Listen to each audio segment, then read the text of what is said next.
Yo, what's up? What's up? What's up? What's up? What's up? Okay, so a lot going on today. A lot going on today in the zeitgeist. A lot going on today in the news.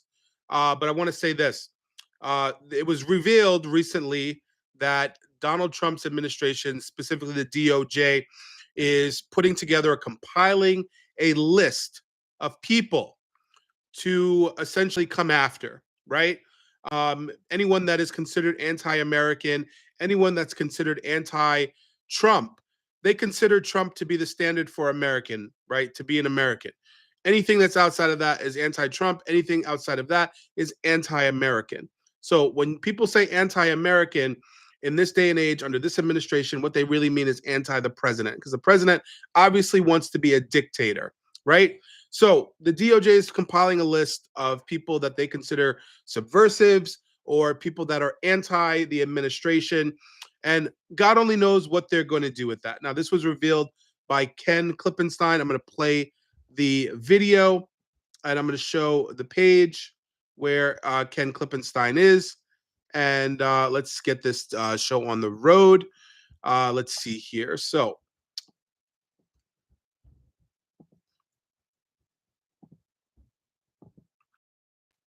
okay. So this is the article. Essentially, domestic terrorism, leaked DOJ memo targets anti-Americanism, anti-capitalism, anti-Christianity, right? And so with that, let's go from the beginning. This is Ken Klippenstein, the author, and basically he's going to be talking about his findings as an independent journalist.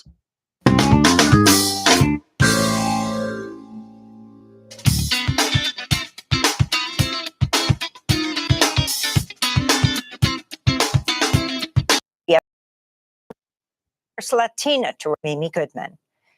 Attorney General Pam Bondi's ordered the FBI to compile a list of what the Justice Department is calling domestic terrorist organizations. Last week, Bondi sent a memo to all federal prosecutors and law enforcement agencies targeting a wide range of people, including those who hold what she calls, quote, extreme views in favor of mass migration and open borders, adherence to radical gender ideology, anti-Americanism, anti-capitalism, or anti-Christianity, unquote. The memo also targets people who show, quote, hostility towards traditional views on family, religion, and morality, unquote. The investigative journalist Ken Klippenstein published a copy of Bondi's memo on his Substack page on Saturday. Klippenstein notes Bondi's language echoes a national security presidential memorandum issued by President Trump known as NSPM 7 to nonprofits and activists. Trump signed the directive in September in the wake of the murder of right-wing activist Charlie Kirk. Ken Klippenstein, thanks so much for being with us from Madison, Wisconsin. Why don't you tell us how you got a hold of this memo?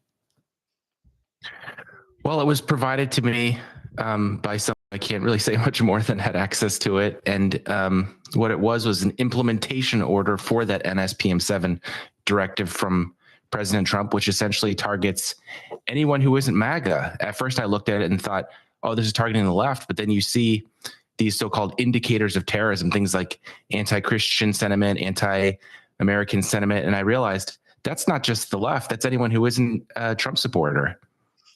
So explain the significance of this, Ken Klippenstein. It essentially takes NSPM 7, which advances the view that a major threat of terrorism is coming from these, anti-Trump sentiments, and it puts it into effect. It uses tools available to the federal government and federal law enforcement in particular. For example, it directs the FBI to go through its past half decade or so of intelligence on Antifa and on some of these other groups I've been talking about, and tells them to make criminal cases around those and to circulate intelligence about it. And part of that intelligence production effort involves soliciting tips from the public, getting people to narc on their fellow citizens who are evincing this anti-Trump sentiment. So in one case, it tells the FBI to upgrade and kind of supercharge its tip system so that they can get this flow of information coming in from informants all over the country, reporting on threats like these.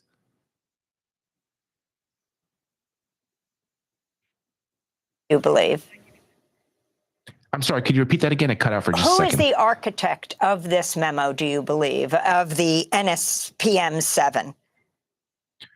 I would say it's not a person so much as an incident, which was the murder of Charlie Kirk. As national security officials described to me shortly after the murder, the very next day, there was a war room convened by the White House.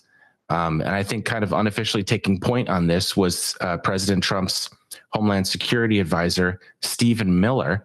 And he kind of orchestrated, along with all these other national security appointees, how are we going to respond to this? And the decision was made that we would make anti-Trump sentiment tantamount to this terrorist threat, and we were going to prosecute it as such. So I guess I would say, if I was to point to one single person, I would say Stephen Miller. But this is really an attitude held by a lot of people in the administration, which I think is genuine fear in the wake of that shooting, that something like that might happen to them. And so we have to create a response. And what that is essentially the same sort of response to 9/11. But in this case, it's directed at Americans. Ken, is money involved with this? Yeah, absolutely. So it directs the Treasury Department to audit taxes and try to find, the administration seems convinced that there's some shadowy foreign group or financiers for a lot of the sentiments I was describing before, and Antifa in particular. And so it authorizes them to go through nonprofits' taxes and to try to find evidence of something which there's no public evidence exists. But is there a reward being offered, like if someone calls an FBI tip line?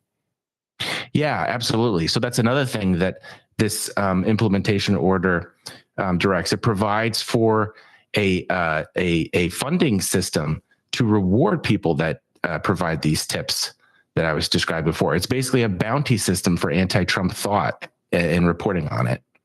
And it goes back retroactively 5 years? Yeah, the FBI right now, pursuant to this order, is digging through all of its intelligence to find whatever they can, going back to the Biden administration, that can be used to help make these cases.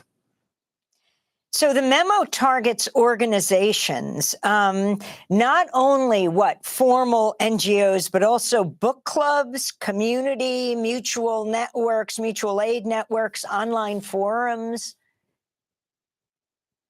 Yeah, that's exactly right. And it uses the phrase organizations and entities, which can mean individuals. So again, it can't be overstated how sweeping a directive like this is. This isn't targeted, and to the extent that it's being reported as directed at Antifa, I think it's important to remember, Antifa may not exist as such, but it includes a lot more than that. It also describes people opposed to immigration enforcement, which if you look at polling is like, the way in which immigration enforcement has been rolled out under this administration, that could describe half the country or more of it. So this is really much bigger than just Antifa. And to the extent that Antifa means anything, the administration defines it in its own way, which is different than how a lot of people would define Antifa. So it's really important to understand that. I mean, we just did a segment on the Pentagon bombing boats without evidence of them being, as the Trump administration calls them, narco-terrorists. They're talking about foreign terrorists, so-called. So here you're talking about a domestic terrorist network. Are we talking about no trial, no paid for accusations? How does this work? Terrorism is a very ugly business. It is essentially pre-crime in the sense that you are authorized to go and make investigations without the usual predicate that you would need of someone having committed a crime or finding evidence that suggests someone committed a crime. In counterterrorism, the theory behind it is that the threat is so great that we need to suspend those ordinary evidentiary standards for premising an investigation. And instead, all you need are these so-called indicators. And the Trump administration is defining those indicators as a lot of these groups we've just been describing, which which can apply to millions and millions of Americans. These are very mainstream views, opposition to immigration enforcement in the way in which it's been carried out this year. So the dragnet has gotten far wider. I mean, after 9/11, these tools were pointed at groups like Al-Qaeda and ISIS, and unfortunately, to some extent, just American Muslims caught up in this dragnet. But they've widened this to include far larger sets of people. And so what we're really seeing is the global war on terror coming home and becoming a domestic war on terror.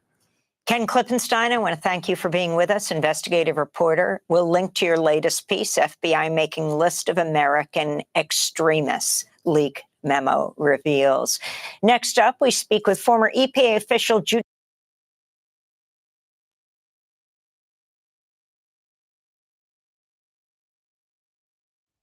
Okay. Oh, I appreciate it. Max Himes, C8Q. Thank you so much. I really appreciate that. It's been a journey. I've been trying to reach 10,000 subscribers for 2 years now. So I finally did it. I'm glad that I was able to do it. The YouTube journey is definitely a journey of it's a journey of patience, right? Most other platforms, I have no problem reaching 100,000 or more subscribers or followers or whatever. YouTube is people are very picky about who they follow on YouTube. So, but one thing that I'm going to say is this: with this whole situation with the DOJ and their targeting of Americans, right, is that it's not something that's new. This is something that has been happening for quite some time. Now, the most relevant circumstance where this happened was in McCarthyism, right? And that was with Joseph McCarthy. Let me pull up his information. So, so this was Joseph McCarthy, right? Joseph McCarthy was a senator. He was a lawyer. And essentially, you know, his big thing was communism. He hated communism, and he wanted to root communism out of America in its entirety, right? And so he was somebody who came up with the concept of McCarthyism. And basically, I'm going to show you guys what that meant also. McCarthyism essentially was an ideology, right? Let's see here. I'm pulling it up.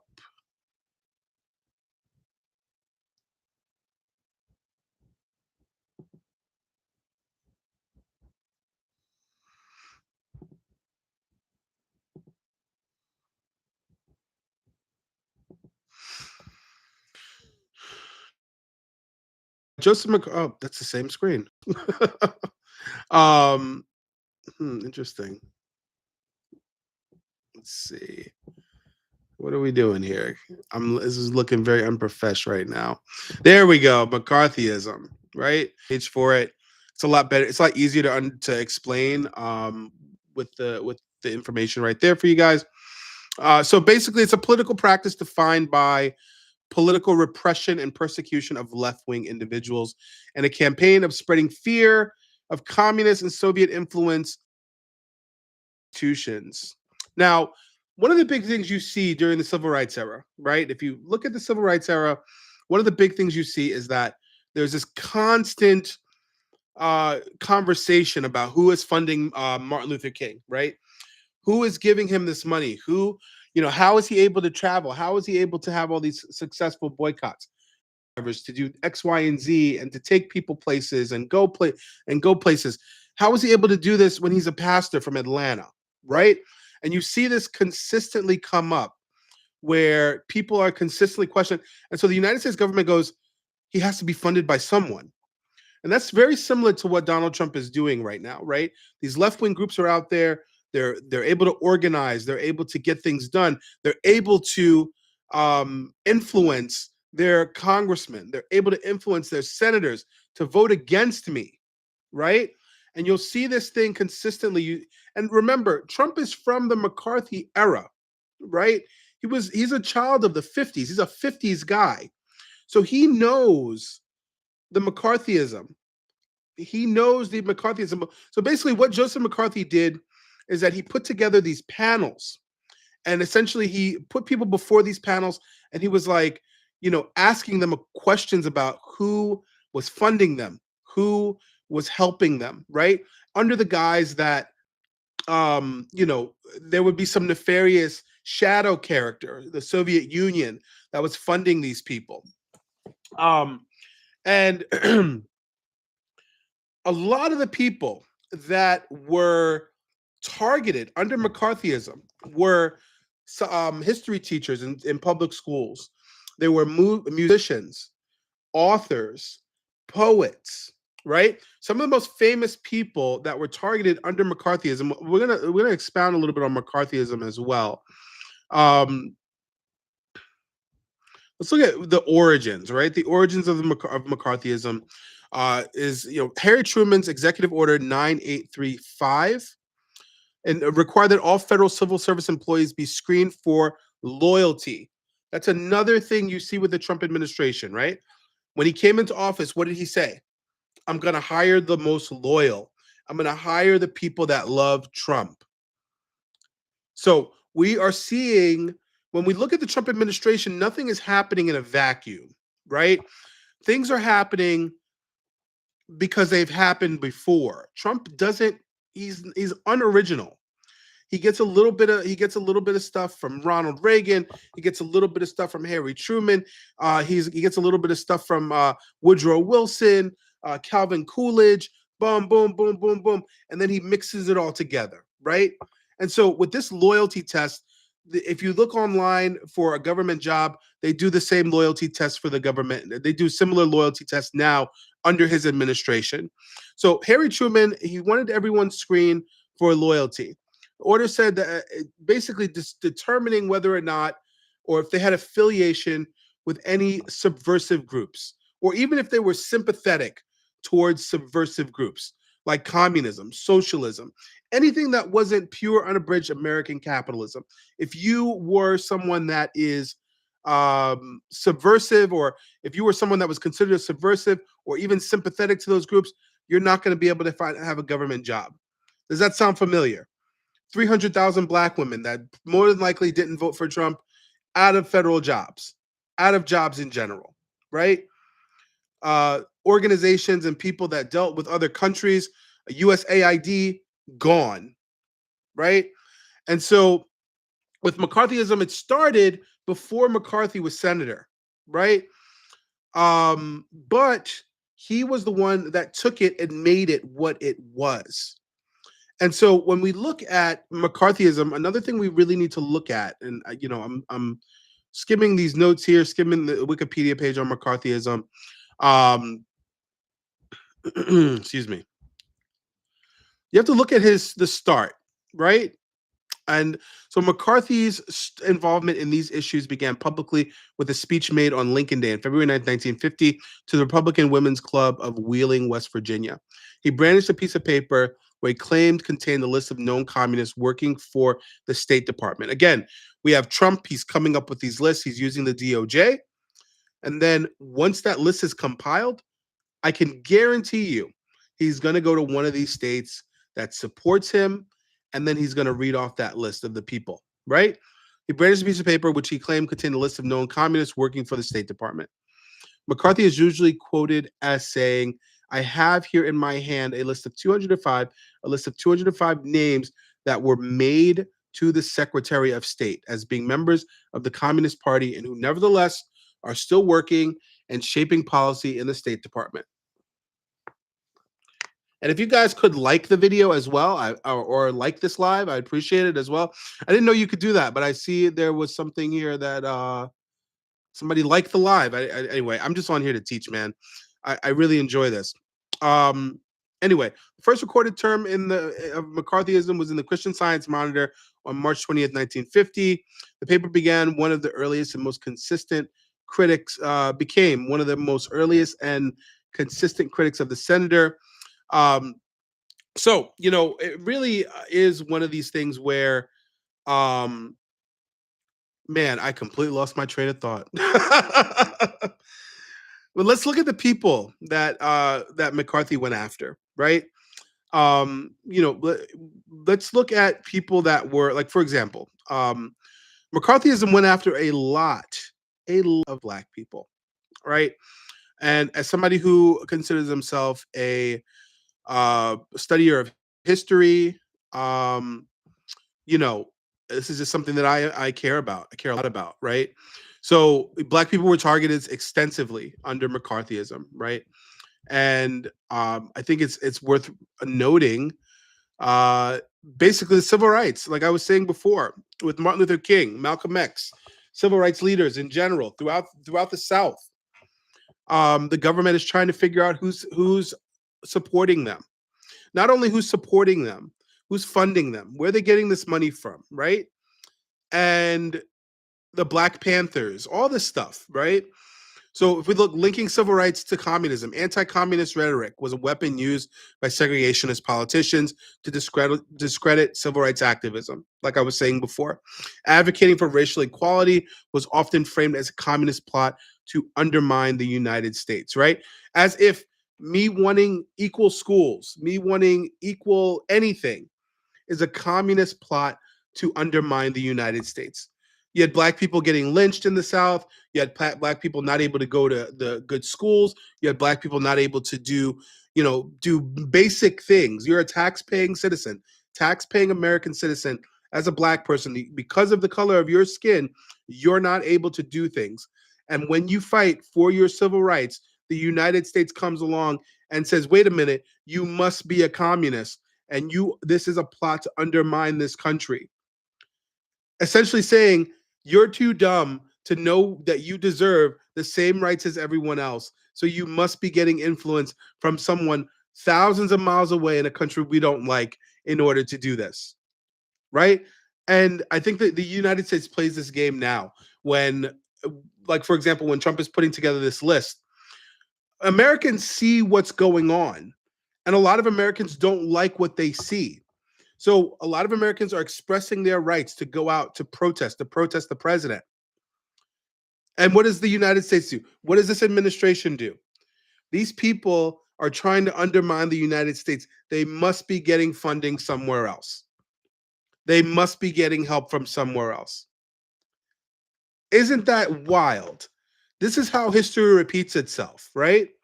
Another thing was suppressing Black radicalism. The Red Scare targeted Black activists, union organizers, intellectuals who supported left-wing politics. One of the people that was targeted by this was a Puerto Rican man. He was a Puerto Rican man, and he actually was called to Congress, to the Senate, to talk about it, right? And I'm going to show you his image. His name was Jesus Colon.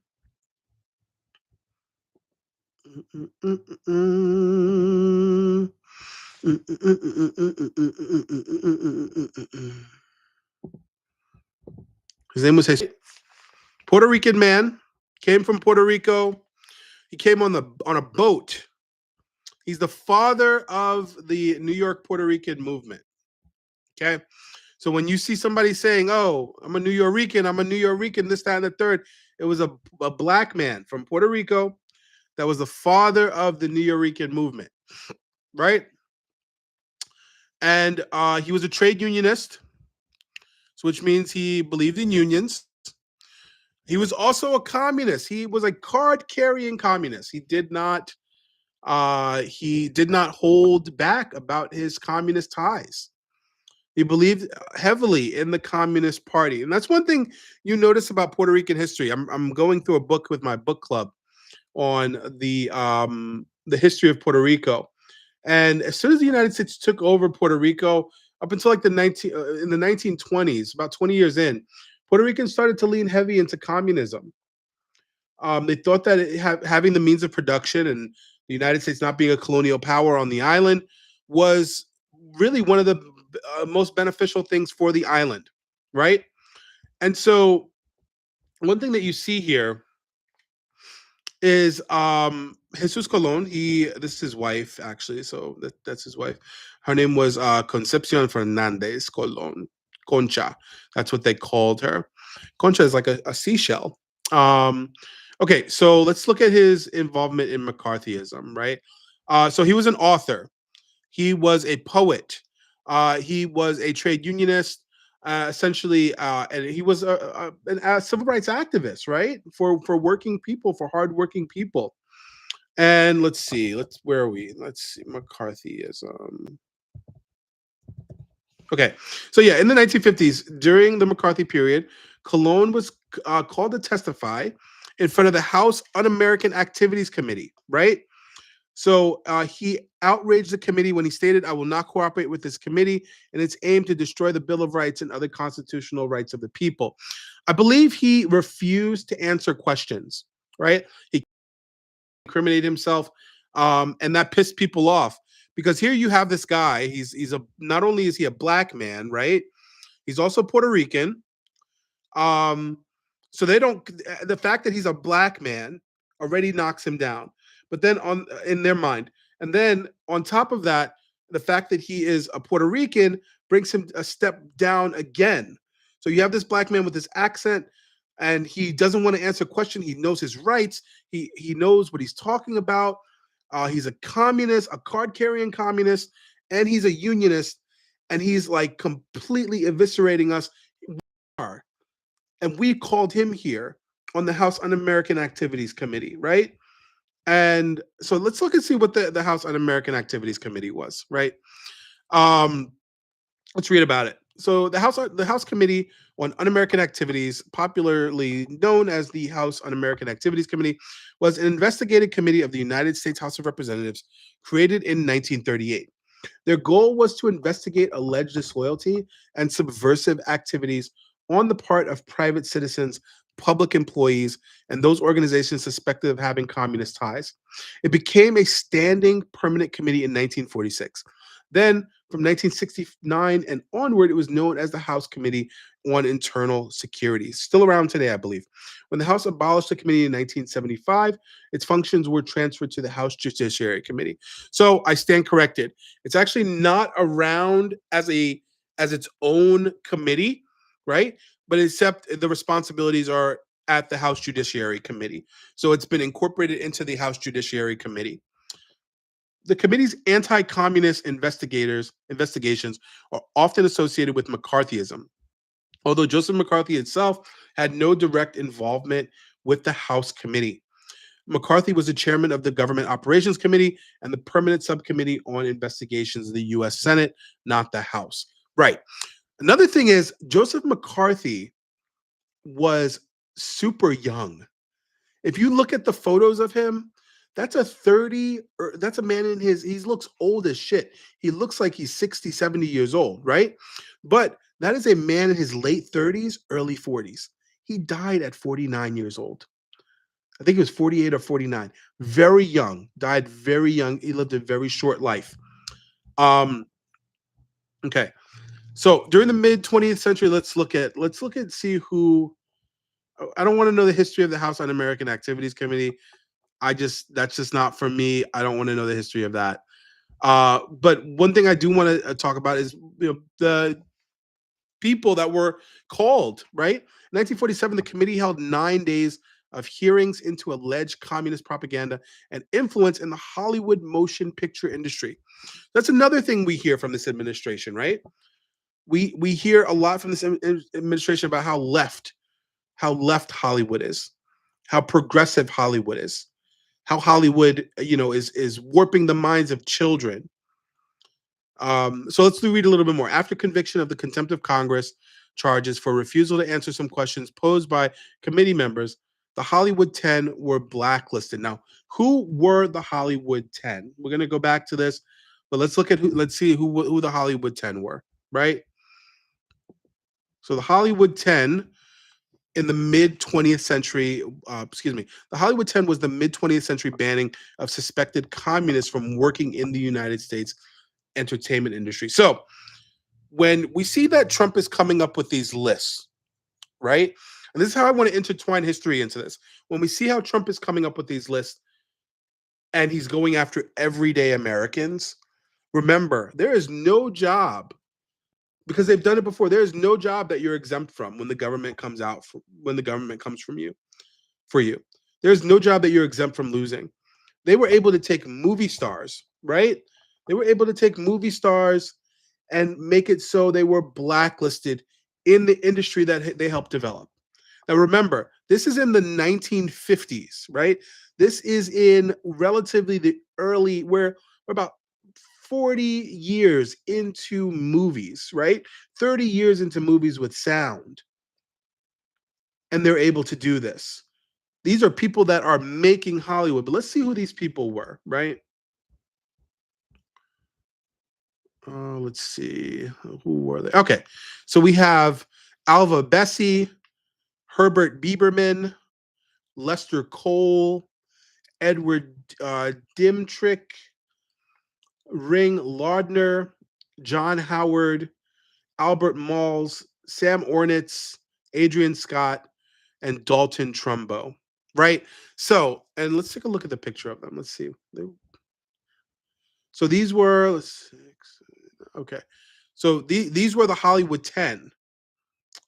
And essentially, this is who they were. This is them. I've never heard of these people before. But then again, I am not someone that is, and this is another picture of them protesting. I've never heard of these people before, but then again, like I was going to say, I am not in that age demographic. I'm sure if I was in my 70s, I would know exactly who these people are. I might ask my mom, like, you know who these people were? So they were subpoenaed by the House Un-American Activities Committee in September, and they were made to testify about their communist affiliation and the associates that they had along with them, right? So, this is essentially what look at Jesus Colon. He went on to live a relatively obscure life, I would say. He put together books. He wrote books. He wrote about the intersectionality of being Black in a world and also not being able to speak English very well.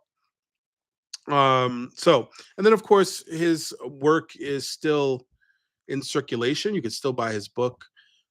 He's an author that I really enjoy reading. I've read some of his stuff. But a more famous author that was singled out by this House Un-American Activities Committee was somebody that you probably know. This is somebody that you probably know, especially if you're Black or especially if you're African American. And that was Langston Hughes, right? He was targeted under McCarthyism. If you look at this article, the Red Scare took aim at Black radicals like Langston Hughes. Poet Langston Hughes was invited to speak at Occidental College on this day in 1948, then uninvited when Red Baiters released a report calling him a subversive. And that's another thing. You see these words that are used, basically like subversive. And what it means is that you have a difference of opinion, right? His story shows how the post-war Red Scare targeted radicals, particularly Black leftists, right? And so let's read this article together. In the fall of 1947, Eagle Rock Council of Civic Unity scheduled a talk by Langston Hughes to be held at Occidental College's 800-seat Thorne Hall on March 31st, 1941. But days before Hughes was scheduled to arrive on campus, the Los Angeles College's Board of Trustees hastily called a meeting and canceled his talk.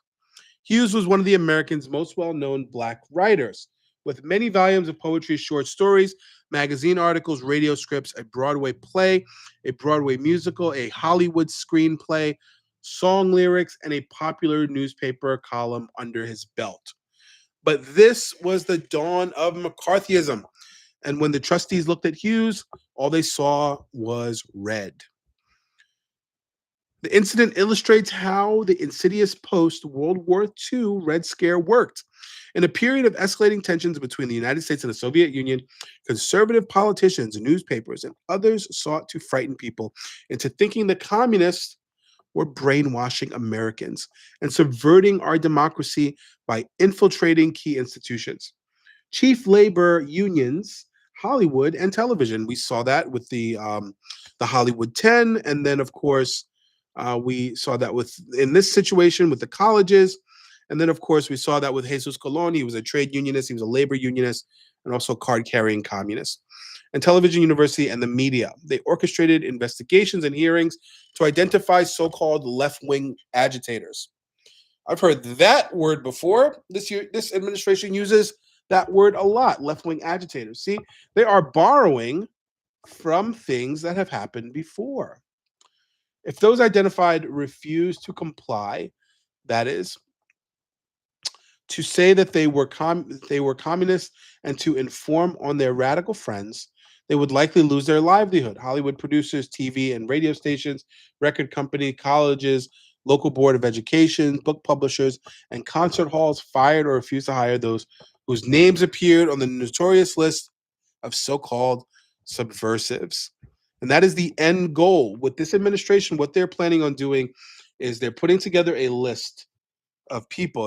If you've been in this live long enough, you saw the video where the DOJ is announcing that they are compiling a list of people who are anti-American, and they're going to put together this list. And this is exactly what they're doing. This is it. This is exactly what they're doing. They're putting together this list, and what they're going to do is they are going to take this list and they are going to publish it. I think what they're going to do is they're going to publish it, and people are going to start losing their livelihoods. Organizations, schools, things like that are going to become too scared. And what's going to happen is people are going to start losing their livelihoods. Okay. The goal was not simply to root out communists, but to scare Americans against criticizing American racism, foreign policy, and violations of workers' rights, among other concerns. See, there's a bigger thing here. The United States doesn't care if you're a communist. The United States cares if you're speaking out against the nonsense that it's doing. That's what they care about. You can be a communist all day long. The moment you start speaking out against something, that is where the problem starts, right? The red baiters particularly target civil rights and union activists, high school teachers, college faculty, writers, and performers by canceling their talks, book deals, books, performances, and even their passports. Race played an enormous role in the Red Scare. Prominent Black figures who were investigated and blacklisted include Paul Robeson, W.E.B. Du Bois, Carletta Bass, Canada Lee, Dorothy Dandridge, Sidney Poitier, Lena Horne, Richard Wright, Hazel Scott, Harry Belafonte, Ferdinand Smith, Alpheus Hunton, Langston Hughes, and many others. In July of 1949, the House Un-American Activities Committee even held 3 days of hearings on communist infiltration of minority groups. As late as 1960s, the FBI and right-wing groups were going after alleged communists in the civil rights movement, including several close aides to Martin Luther King. And we know not only did they go after the aides of Martin Luther King, they went after Martin Luther King himself. They weaponized the FBI, and they made it look like he was cheating on Coretta Scott King when he really wasn't. And we know how Martin Luther King ended up. And you expect me to believe that? Anyway, I think that the FBI had something to do with his death. But that's neither here nor there. Let's read more about this Hughes event. Are you guys liking this live so far? I mean, if you are, let me know. Comment something, be like, hey, thanks for this, whatever. I appreciate you guys being here. But there's 3 of you in here. Thank you. Thank you, 3, for staying. That's pretty cool. I like that. That's awesome. If 3 people showed up to your event, you'd be pretty cool. You think that was pretty cool too, right? Especially on a live, you don't have to. People really don't have to be here. I always think that. Anyway, where was I? Okay. The Hughes event, right? They go after visible people like teachers and doctors and physical therapists. 100%, 100%. And I think with Donald Trump rolling back what it means to have a professional degree, what I think is going to happen is more people are going to start to look outside of the box, outside of the 2-party system, and you're going to have even more people like this.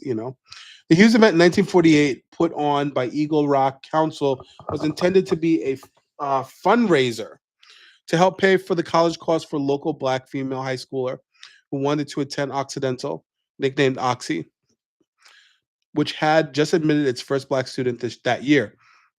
The council had started, let's see, and guilt by association if your partner said that they, yep, that's right. Which has just admitted its first black student that year. The council had started after World War II, initially to help displaced Japanese Americans return to their homes in greater Los Angeles and to challenge the image of Eagle Rock, the neighborhood where Occidental was located, as an all-white enclave. The council was one of several Los Angeles-based groups involved in a campaign to outlaw racial discrimination in housing at a time when doing so was highly controversial. It was affiliated with the American Council for Race Relations, a liberal but hardly left-leaning group that sought to promote religious and racial tolerance. Hughes' event at Occidental was set to go off without a hitch, but little did the organizers know that weeks leading up to the scheduled talk, Senator Jack Tenney, chair of the legislature's fact-finding committee on un-American activities, was contemplating an investigation into alleged subversives in California. It's not happy talk, but it's necessary to look at and remember. 100% correct. Thank you so much for that, Max. Appreciate your words. Appreciate you being in this live too, man. That's pretty cool. 1 week before the event, Tenney's committee issued a report describing Hughes as a communist. So you guys get the deal. So essentially, what I think is going on here is Trump is going to put together this list, right? They're going back 5 years, and that's intentional. They're going back 5 years. That's something that's intentional, and it's meant to essentially. They're going back to the Biden administration, right? And so what they're going to do is they're going to put together this list, and then they're going to start going after people. I don't even know, who's to say when the list is going to get put together? They could already have the list already, and they're just playing games, right? They're just now leaking, quote unquote, information. But they're going to put out this list, and you're going to see eventually this list gets leaked, or because nothing really ever gets put out by this administration. Everything gets leaked, right? You're going to see the list get leaked. You're going to see stuff happen, and then you're going to start seeing regular names in these, right? Authors. You're going to start seeing authors, TV hosts, TV producers, this, that, and third. And of course, this administration is notoriously lying, right? So what they're going to do is they're probably going to say this person's getting money from X, Y, and Z, and it's going to take. This is going to take years. I wouldn't be surprised if they went after Miss Rachel.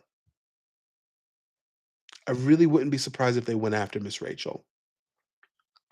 Miss Rachel's a TV host. She's a children's TV host. They've been going after her for the better part of a year now, saying that she's anti-Semitic.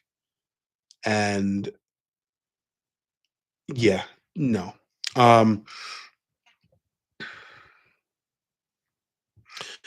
So yeah, that's how I feel.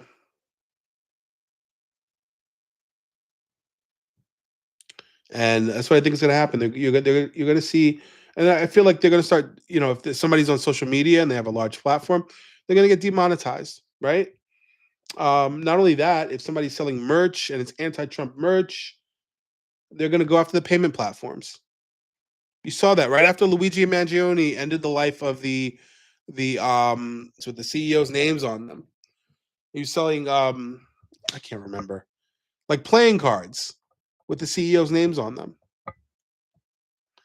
He was selling playing cards with the CEO's names on them. And what happened? They went after the payment. They didn't go after the website. They went after the payment processors. So people, if you went on the website and you tried to buy it, you weren't able to process your payment. That's a way to fuck with somebody. That's a way to end somebody's livelihood. Make it so they can't take payments. That's crazy. And I think that's what's going to happen. Thank you guys so much for joining. I'm going to end the stream now.